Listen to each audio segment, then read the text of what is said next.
சரஸ்வதி பூஜை, ஆயுத பூஜை முடிஞ்சு அடுத்த கேக் ஆட்டுறதாங்க இது. ஆரம்பமே மங்களகரமா மிக்ஸி அடிச்சு நவுத்தி உடைச்சாச்சு. மிக்ஸிய வச்சு என்ன பண்ணுவோம்னா, பவுடர் சுகர் தான் ரெடி பண்ணுவோம். நம்ம மிக்ஸி போனா என்ன, பக்கத்து வீட்ல கடன் வாங்கியாச்சு கஸ்டமருக்கு கேக் ரெடி பண்ணி குடுக்கணும்.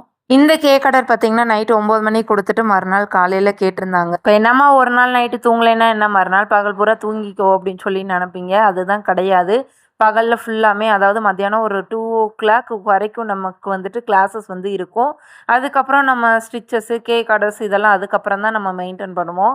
ஆக மொத்தம் இன்னைக்கு நைட்டு தூக்கம் கோவிந்தா. சரி, மிக்ஸி போச்சு, பக்கத்து வீட்ல கடன் வாங்கியாச்சு. இந்த பீட்டர் என்னைக்கு ஆட்டம் கண்டுகிட்டு இருக்குது, என்னைக்கு உடைய போகுதுன்னு தெரியல. அதுவா உடையா முன்னாடி நம்மளா மீஷோ அண்ணாச்சிக்கிட்ட ஒரு நல்ல பீட்டரா ஆர்டர் போட்டு வாங்கி வச்சு. நெக்ஸ்ட் பார்த்தீங்கன்னா பவுலு. அதாவது என்னை பொறுத்த வரைக்கும் பவுலு, உங்களை பொறுத்த வரைக்கும் அது குண்டாச்சட்டி. என்னைக்கு கேக் செய்யறதுக்காக இந்த குண்டாச்சட்டியை கையில் எடுத்தேனோ அன்னையிலேருந்து இந்த குண்டாச்சட்டியை விடுறதுக்கு மனசில்ல. ஏன்னு பார்த்தீங்கன்னா, நம்ம செலவே இல்லாமல் ஒரு ஸ்டாண்ட் மிக்சரை நான் இதிலே ரெடி பண்ணிடுவேன். எப்படின்னு சொல்லிட்டு பார்க்கலாம்.